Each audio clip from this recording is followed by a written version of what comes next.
In this episode, once again, we speak to the amazing Robb Green. Robb is a lifelong learner, constantly seeking knowledge and to empower himself and others. As an entrepreneur, a consultant, and a podcaster, he has balanced between being a devoted father and a husband and a successful career. He has owned over 17 brands over the course of his career and is currently hosts the podcast I Am the One, in which he provides practical guidance on building wealth, maintaining healthy relationships, and achieving well-being. And today we're talking to Robb about how to install the correct money mindset.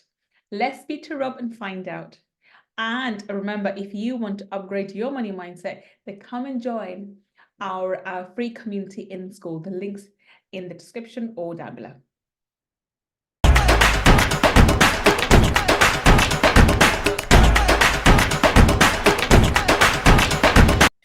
Welcome. This is Gull, your money mindset expert. And once again, we have the amazing Robb Green. Welcome, Robb. Hi, good to have you. Good to talk to you again. Thank you so much for joining us today, Robb. We had such a fantastic conversation about the future, so it was such a pleasure to have you back today. Now, Robb, everyone's heard your intro. They know how fabulous you are, but please, in your own words, tell everybody what it is that you do. So I'm an e-commerce entrepreneur. I've been doing e-commerce since 2011. Worked in corporate America for quite a long time. Didn't enjoy it. Wasn't a good fit for me. Was able to transition to my own businesses. I've sold a few, started a few different brands, and really it's allowed me to build an extraordinary life. Awesome. So today we're talking about how to install the correct money mindset in kids. Now, why is this topic so important to you, and why did you want to, why have you, done so much work around this? So, my background, neither one of my parents went to college. I didn't learn anything at home around managing money or how to invest. I don't think school taught anything, at least when I was in school, and I don't see it in the schools today. There's nothing around. My kids get nothing out of that. I mean, maybe a little tiny bit on how to balance a checkbook or how to manage your money on a monthly basis, but it's very, very limited. So my goal with my daughters, it was to teach them how money works.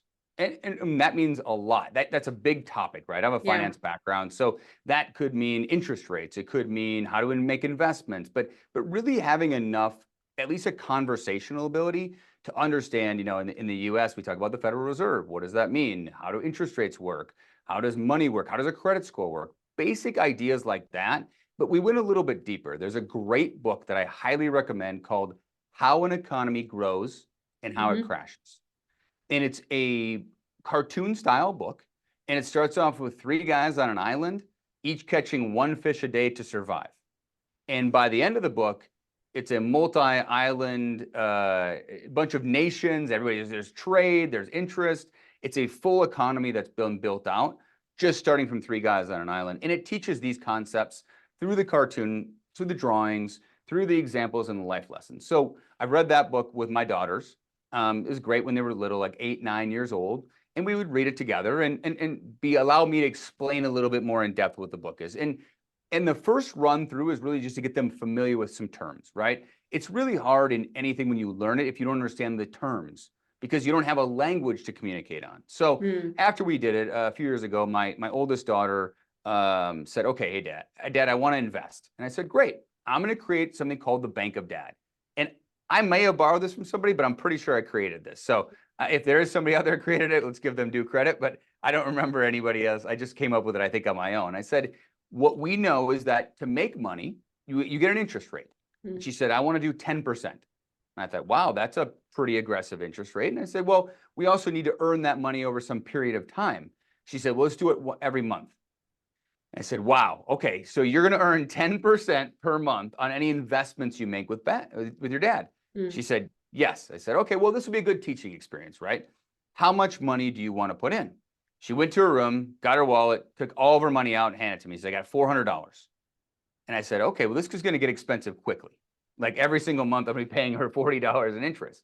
But she gave me her money and I said, hey, I got bad news for you. Unfortunately, the bank just failed. And she says, that's okay, Dad. I took out insurance with Mommy.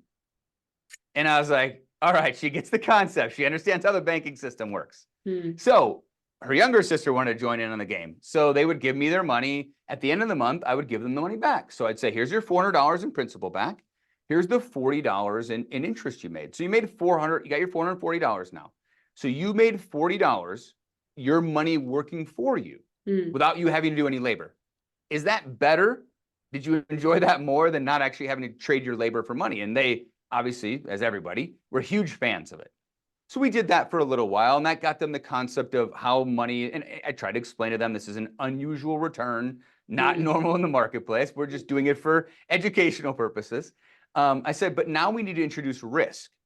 So what we do now is that end of the month, we flip a coin. So now, if the coin is whatever they call it, heads or tails, they get a plus 15%. But if they get it wrong, they lose 5%. And the idea here is I needed to introduce risk. It can't just be up and to the right. It's a straight line that they always win in every investment. So I wanted them to understand risk. What's really interesting to me is they've both grown up in the same household. My 15-year-old is far more comfortable with risk. If she has any bit of an edge, she will take it. My younger daughter, who's 13, she needs like 10-to-1 odds for her to want to take a bet. Even when I stack it in her favor, she has to have a far better return for her to take the risk with her money. And it's really been fascinating to have these conversations. We'll play games, card games or things like that. And I'll say, hey, you know, you've got an advantage. You're ahead of me. Do you want to make a bet on this game? And it's purely just to teach them understanding probability and risk. And when you have the odds in your favor, put your chips in. When you don't have the odds in your favor, don't chase the result. And I think this is a life lesson, not just a finance lesson, but when we have the odds in our favor, you need to push your chips in. And especially around marketing, this is one of my favorite sayings around it that people ask sometimes, especially business to business, you know, what's your budget? Well, I have an unlimited budget for profitable activities. If it's profitable, I don't have a budget. I will continue to push more in because that's the only thing that makes sense to me as an entrepreneur. Why would I? And that's a corporate mentality. We talked a little bit before about employee mentality. Employees and corporations have budgets on a monthly or yearly basis. They say, I can only spend 100 grand on advertising. But if my return is outstanding and I can continue to invest that money, why wouldn't I as an entrepreneur put more money to work?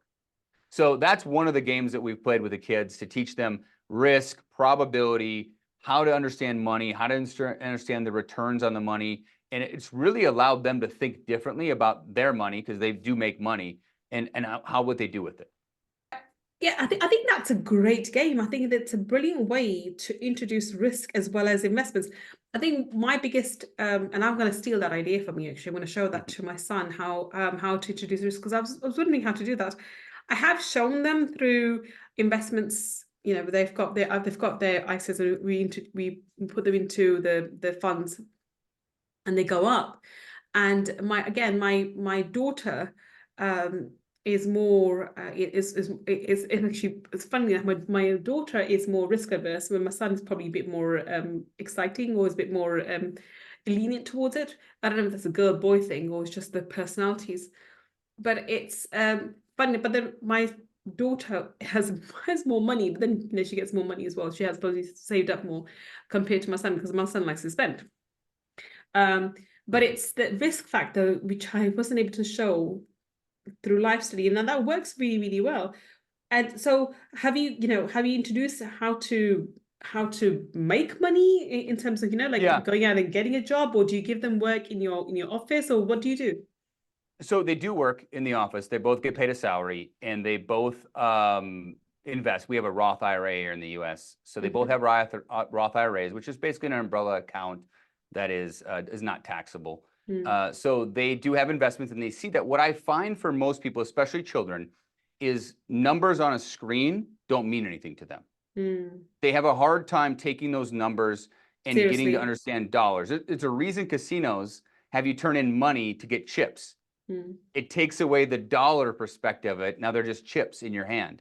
So having them give me the dollars, literally pull them out of their wallet and hand them to me every month, and then me handing them back to them with more or less dollars, I think brings a tangible benefit to the game.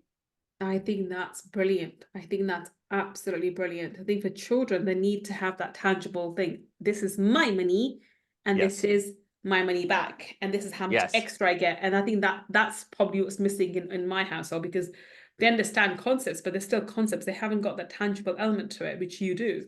I think that's brilliant. Thank you. Thank you. Yeah, we do also have, I'm coming up with new opportunities. We've had something around Christmas. We were talking about this. I haven't fully implemented this yet. We're a couple of weeks behind on it, but the idea is I'm going to give them $500 to invest. Now, what does that mean? That means I want them to start something to turn that $500 into more money. So they can do a product if they want. They could do a service. They could invest in marketing. They could be TikTok affiliates, right? We could find something, but I want them to pursue something and try and invest the money and see if they can turn that into more money. I want real world practice. I think that's great. And how would you encourage them to research what they should do? First thing is always, what do you love to do and what are you good at? Start there, right? If it's, if I love dancing, but I was terrible at it, that's probably not the line of business for me. So you've got to have both. I think you better be at least decent at it, good at it, but you should love it. I think it would be ideal. Or you find an opportunity. Sometimes we find opportunities that are not really interesting or we're great at them, but we'll find a product opportunity. I just found one the other day. The market is massive. There's not a lot of people in it. We might pursue that market opportunity. The beauty of young kids is they are so on point with what's happening. They are, I learn from them all the time of what's on trend. I'm behind now of what they're doing. So they see things happening and just, I want them to learn what lens to view those opportunities through. And that just takes practice. Yeah, I think giving them more credit and getting them to research the opportunity is great, because I think you're right. My daughter had been telling me about being on TikTok way before it became trendy, way before it became, everyone was talking about it and everyone's trying to build their accounts on it. She's been telling me since 2014, I think, when she was on it when it was Musically, and then it was bought out by TikTok. And it was bought out by something and it became TikTok. And she was really annoyed about the fact that, it became TikTok, because Musically was for kids of 9-10-year-olds, which was her age at the time. And then once it became TikTok, she still liked it. I think eventually, once she forgave them for, making it to TikTok. But then she was on my back to, make it. And I at the time could not see, and I was on Facebook, and I could not see how me in 2016, 2017, how me being on TikTok could have benefited me. I couldn't see myself dancing or whatever. So I refused her offer, and she kept telling me to be on it. And then all of a sudden now, when I'm trying to get myself audience, it's that much harder because the opportunity walked away back in 2016, 17. And so you're right, they're way ahead of the game in terms of what apps are new and what's working in Snapchat, whatever. So I seem to be catching up on everybody else. And they're like, oh, that's so last year. I'm like, huh, what? Okay.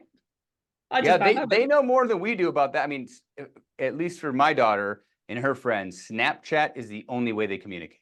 Oh yeah, my kids too. And they only call on Snapchat, and they only talk on Snapchat. Yep. Yeah, it's insane. So is there a way to build a Snapchat show, for example? That's something that they could explore and monetize, because there are Snapchat shows that are being monetized now. So I want to give them the flexibility and have them come up with some ideas, and then we'll go through them as a family and kind of prosecute each idea. Okay. What is the opportunity here? That's number one.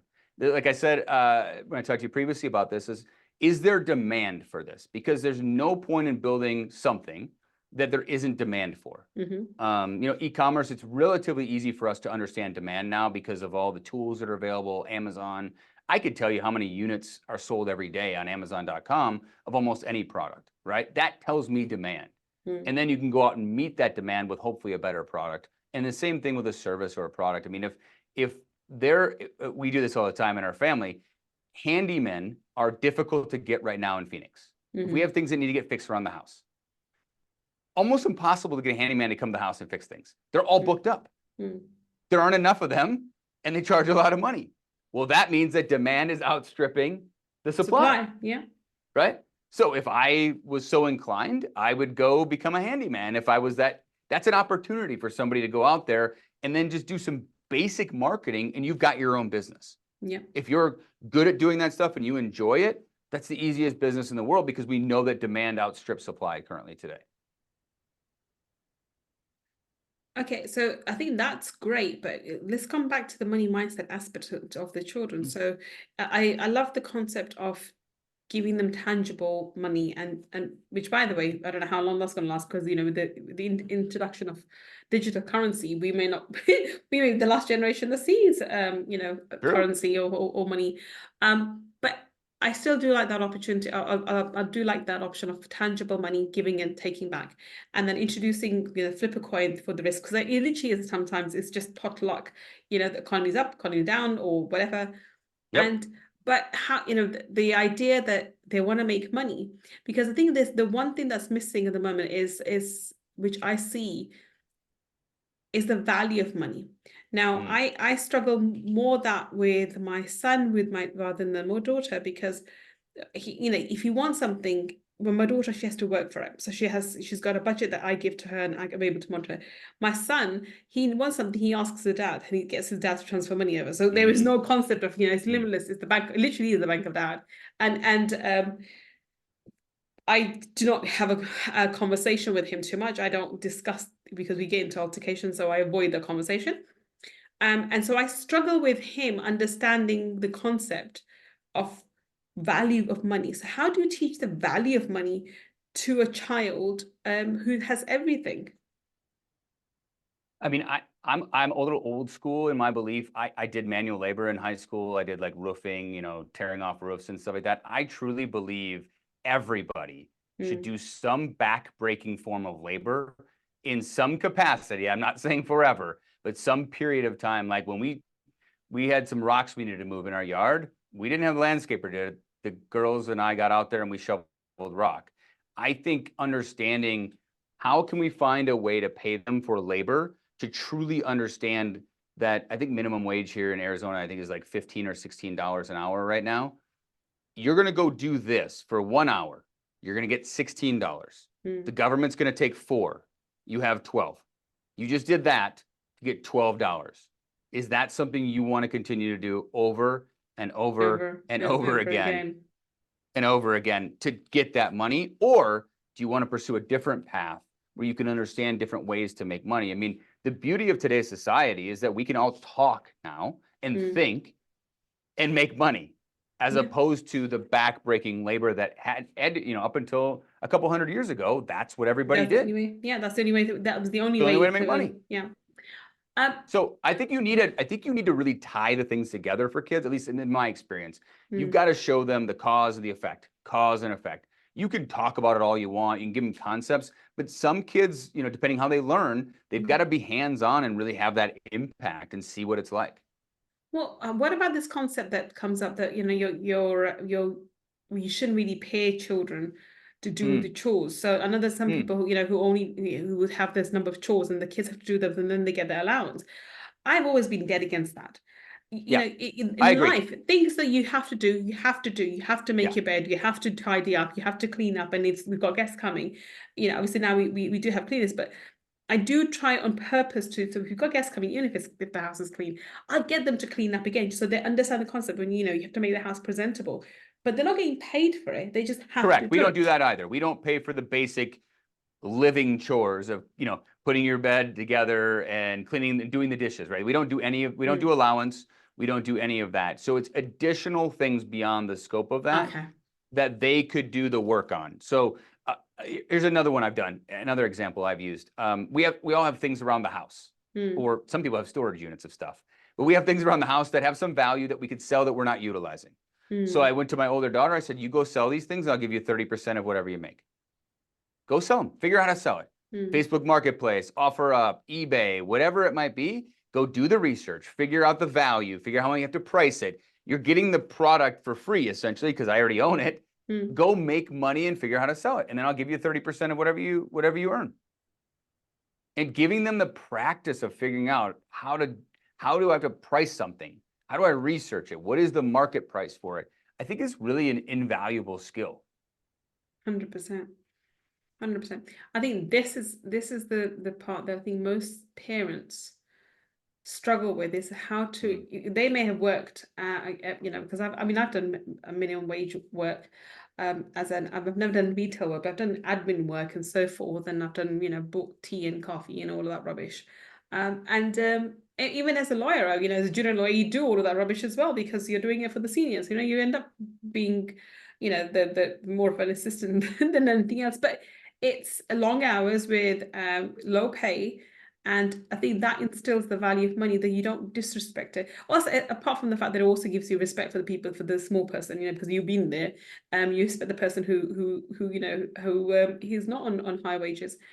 But I think I as somebody who, my biggest concern, I think, was because I was, once I've made money and I did give my children the kind of lifestyle I wanted to give to them, my biggest concern was not to have privileged children, to instill the idea of one, which is compassion, of kindness, of you know, you treat everyone the same, irrespective whether they're the janitor or the CEO. That's the concept that I got from my mother. But I grew up on the council estate, so it wasn't difficult for me to instill. Whereas, you know, for my kids, they are in a privileged environment. They're you know, with the private elite schools and stuff, and it's for them to understand that it doesn't matter where they are, everyone's the same. And I think this is a concept that a lot of people, of entrepreneurs, I think when they make money, I think they struggle with.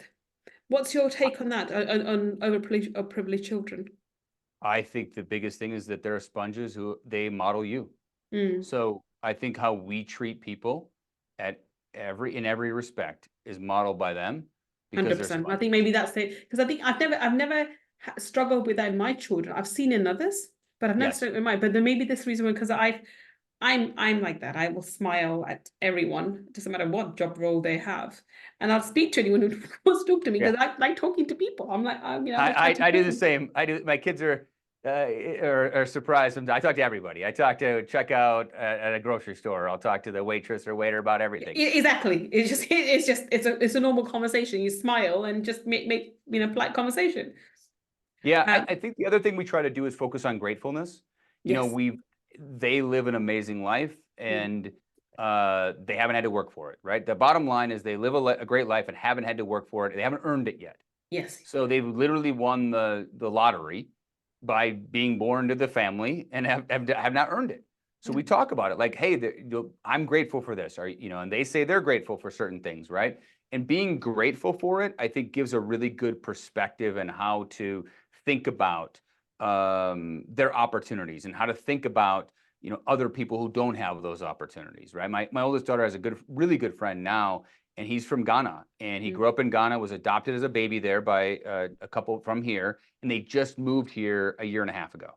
So he is new to the Arizona and to the U.S. in the last year and a half. And, you know, he didn't have the same opportunities in Ghana that he has here, right? It's very obvious. And he's a wonderful kid, well-mannered and just super grateful. But you can see the difference. Like, he has so much more opportunity here than he had growing up in Ghana. I think that's gratitude is a great way to teach money mindset anyway, because I think the best mindset you can have is one of gratitude, of what you already have, because you never go into lack and scarcity mode. And when you're grateful for things you have, they may not stay, because nothing's ever constant. That change is the only constant in life. But you're able to appreciate them while you have it, and then you're also able to work back towards them, as and when you need to, you know, if you need to when you're older. But it also keeps you grounded. My daughter shared something with me today, which I thought was amazing. She had a friend that a girl that she was friends with, and they've moved recently. Maya moved schools, and this girl moved schools with her, and they weren't friends. It was horrible, and the girl had done some horrible things to her when they first started the school together. Anyway, Myra took it on chin. We all got it resolved, and so now they became civil. And today, when the girl was upset, it was my daughter who went and comforted her and said, "Look, we were friends when we were younger. We're still friends now. I'm here for you, whatever." And I thought that, you know, and who was somebody, or one of her new friends said, "Well, you know, why are you being kind to her? Whatever." And I said, Maya, but that makes you who you are. Don't lose your character. Right. And the fact that, you know, she was in need, and, you know, and she was a friend at one point in time, you know, a few years ago, but still was a friend. And the fact that you can remember that time and be kind to her now shows your character. It's not about what she did, but what you can do on a daily basis. And I think that was, and I'm so proud of her. You know, she's you know, going to be 17 in a couple of months, and she's becoming a really mature young woman. but it was a proud mummy moment for me, that she's so grateful for what she has, without being arrogant or conceited. But it's also about being, one of the biggest things that when it comes to money mindset is I teach is it's forgiveness. You have to forgive everyone and everyone, including yourself. And you can't move ahead in life unless you've forgiven everyone. So I'm a big stickler for forgiveness. And it's a concept that I talk about, and somehow by osmosis, she's taken on board that she actually forgave her from her heart to this girl, because I had to turn up to the school. It got to the point, the bullying got to the point where I had to turn up to school and discuss it with people, to the point, 6 months, it's not that long ago, 6 months down the line, and it's the other way around. My daughter's comforting that child. It's a lovely thing that my daughter's able to do it, but it also makes me a very proud mummy. I love that. I mean, there is no better moment when you see your kid exemplify something you've tried to teach them, and you see it in the world and you're so proud of them. There's no better moment than that, I think. And when you talk about, money and finance, and again, not to be sexist, but women don't get the same experiences and education around finance that men do. They're not as driven to that field, and they're not supported in that field. So, I don't want my daughters to grow up and not understand how money works. They need 100%. to know how money works, so they don't have to rely on somebody else, me or anybody else. They are fully capable and independent of managing money, making money, investing money. That is a very important goal for me. I agree. I think in this day and age, or any day and age rather, the concept of money mindset should be installed in both genders, not just men or female. I think they're equally important for both sides, irrespective of who takes on the role of being the breadwinner. And I'm traditional in my sense that I think that when you start a family, the responsibility of making money should be on the husband, because the woman's the nurturing. But that's a different conversation for a different time. But the ideas and the concepts should be well understood by both parties, because otherwise, how will you run the household? And God forbid, what happens to one partner? How can the other person possibly survive without that help? Hence, that is another conversation for adults and how they sort of mess up their finances, especially after one partner dies. But can I mention? Yeah, go on. Sorry, let's circle back to something you said also that I just thought of that we do also. That you said, how do you teach them the value of money? Another way to do that we do all the time is to say, hey, I want to buy X, and I'll say, okay. Yeah. I don't want to buy X for you. I don't think you need X for you. So I'll pay for half. You pay for the other half. And very quickly, their desire for X goes down. Or I'll say, you pay for X. You've got money. You've got money in your account. You pay for X by yourself. And no, thanks, I don't want it. Well, that tells me you don't want it that much. But because you understand, for my money, why not, right? For your money, it's different. And so I'll play with different, I'll pay for half, I'll pay for a third. You pay for it. Or when we travel, we go to I'm trying to think of an amusement park. We go to Disneyland or something. We'll go for a few days, especially when they were little. You get one thing from the entire trip. So you pick the one thing you want to get, and I'll pay for one. And I'll buy, the one stuffed animal or clothing or piece or whatever you want. You get one thing, and that's it. So look around while you're here and pick out what you want. You don't get 10 or 20 things or come home with a bag of stuffed animals, but you get one thing, and here's your budget. You can't spend more than $30 or whatever it might be. So we try to bring this into the daily life and understanding and including them in the business and how we make money, just so they can get more exposure to it. I think it just becomes natural, like you said, osmosis earlier. Yeah, I was smiling when you said that, because I think those things I've done just intuitively when my kids were younger.